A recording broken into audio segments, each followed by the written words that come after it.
Welcome back, everybody. Some more event icons. I'm joined by Drew Holmgreen, who is the most badass marketer at MPI. I'll take that. I'll take that. And we were talking a little bit, and I knew that we had to get you up here because you're talking a little bit about consistency with marketing, which I think is something that no one else is really talking about. Everyone wants to talk about these fancy tech, or what sort of automation system are you using, or HubSpot, Marketo, all these things like that. Oh, are you using Facebook ads, LinkedIn ads? But no one's talking about this consistency idea. And I knew we had to talk about this. So thank you for joining us on the show. Yeah, absolutely glad to, Will. So, consistency. Yeah. You want to start off, and you have a great example of why consistency works for a very specific brand. Yeah.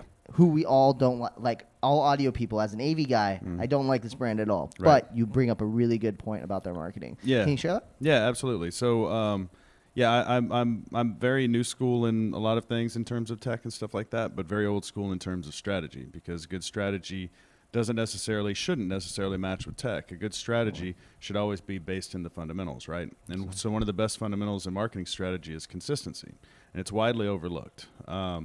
One of the things that I talk about, and a term that I use, is brutal consistency. And the brand that you're speaking of specifically is Beats. So I'm a huge hip-hop fan, grew up listening to NWA and everything else, so I love Dre. When he put out his brand for Beats headphones, being an audiophile myself, I was like, okay, I'm all over this. So, you see the ads.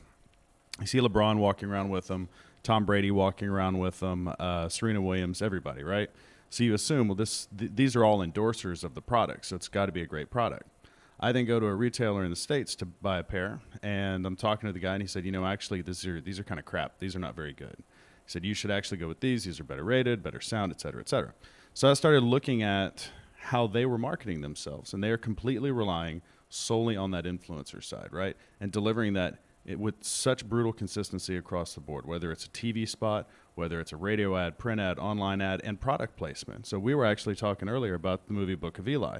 And within the movie Book of Eli, all of a sudden, Denzel Washington's character reaches down, puts his iPod on, puts in the beats. I mean, it's it's very subtle, but once again, they're aligning themselves with a popular movie, with an extremely popular Oscar award-winning actor. I mean, it's brilliant. It's brutal consistency. It's a bad product. It sells like crazy. They sold to Apple. It made Dr. Dre a billionaire, the first hip-hop mogul billionaire, because of brutal consistency through branding.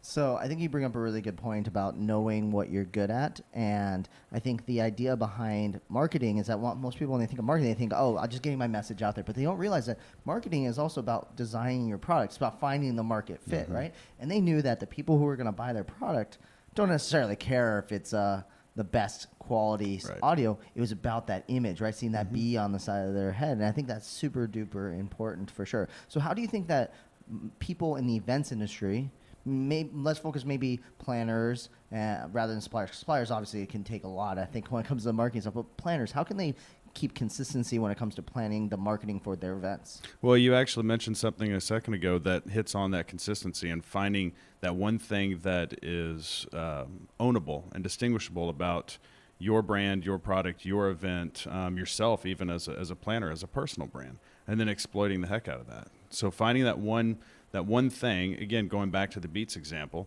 that one thing that they could rely on was not necessarily the product itself as it was the people who were endorsing it.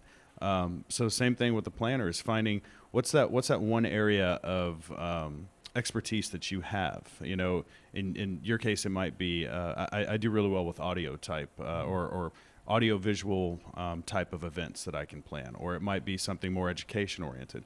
Whatever your specialty is, exploit it. Be consistent with it.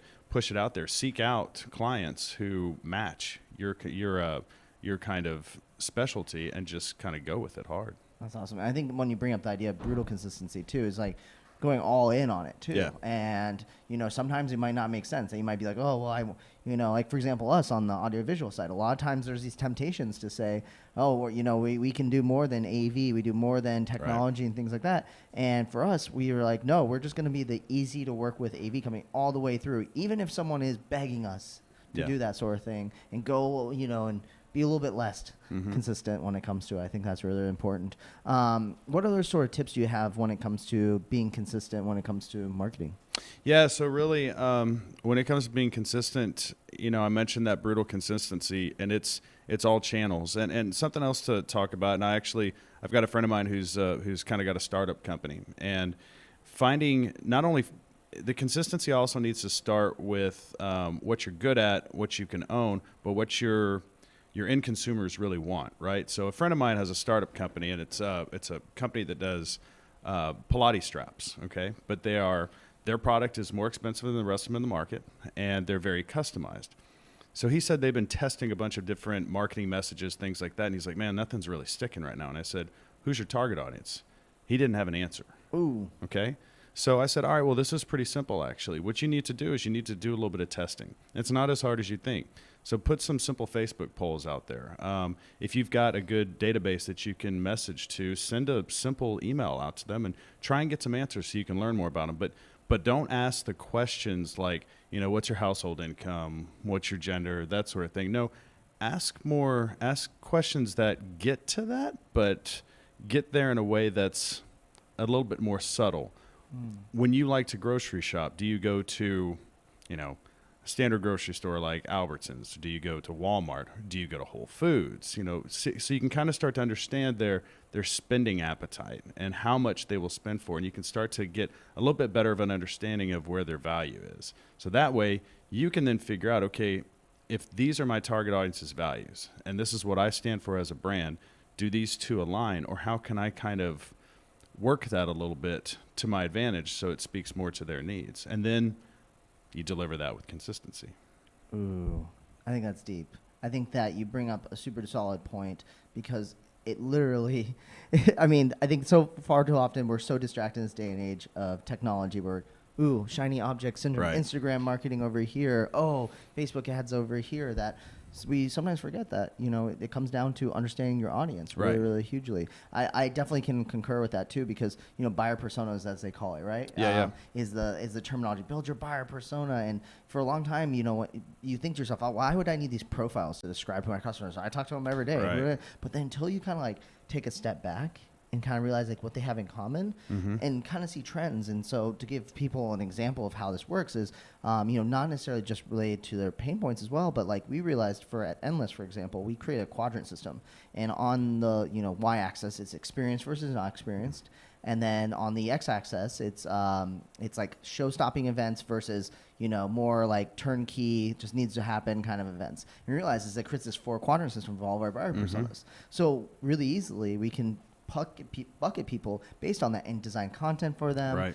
Also deliver a great service for them. Because, for example, the experienced person who's looking to have a show-stopping event talks totally different than the person who's inexperienced but wants a show-stopping event, or the experienced versus inexperienced on the Right. turnkey side of things. Yeah, so at MPI, we have a number of different educational tracks, right? Well, we don't just necessarily pick those out of the air and this sounds like something people will be interested in. No, we have our 18,000 members are extremely diverse and span the gamut of obviously not just in the States, here in Europe, in Canada, Latin America, South America, Africa.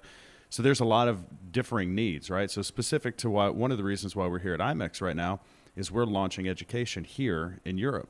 And in working with our European chapter leaders and in working with kind of our advisory council here, we started to uncover, okay, we've got all of these different tracks of education, but what's really relevant to Europeans? Because Europeans consider the event planners here in Europe, they consider themselves highly educated. So when we've got courses like Basics Boot Camp, well, that doesn't make sense to them. So we're not going to bring that over here. We're not going to market that here. In fact, we're taking a little bit of a spin on it, and we've got MBA courses that are offered in the States. We don't offer those over here because we don't have a collegiate alignment yet. But what we do have are executive level education that we can bring to them. So now we're up in the ante. So it's the same kind of thing. We understand the difference between the audience here in Europe and what they need from an education perspective, and we can bring that to them. We can tailor it to them. Cool. Very cool. All right, I'm going to leave you with one last question, which is, what's one thing that we haven't asked you about that you think that our audience needs to know about? Would this be a personal thing, or is this an MPI thing? Well, let's start off. Now I'm tracks. definitely curious. I got to do the personal and also the marketing aspect as well. that this audience doesn't know? Let's start with the marketing side of things. All right, we'll start with and then marketing. then we'll go down and leave them on a cliffhanger with a personal fun fact. Yeah, so from a marketing perspective, the one thing that you have to know is to look before you leap. Plan. You know, you got to have a strategy. It's so this is almost a life lesson, right? It's so easy to just go and not think about where you're going and not think about why. I think there's so many people who get out there in terms of marketing, but just in terms of a lot of decisions, and don't ask the question why, who, what, just the basics. You've got to ask those questions, and you got to think in terms of when you're developing a strategy, asking these questions not just from your own perspective, because really that's not important, but from the perspective of who you're trying to appeal to. So you always got to think about the eyes of the other side, right? Cool. I love it. All right, now, since we left everybody on that cliffhanger on that last one, what's the fun personal thing that everyone has to know about you? Since I've been in Germany over the past 6 days, I think I've drank 3 kegs of beer. One today, one right before this meeting, actually. Dang, that makes so much sense. That makes just so much sense. Well, Drew's the one you want to hang out with on the IMAX show floor. Drew, thank you so much for being on the show, and thank you everyone for tuning in. We'll be back with some more event icons. Cool. Thanks, man. Thank you.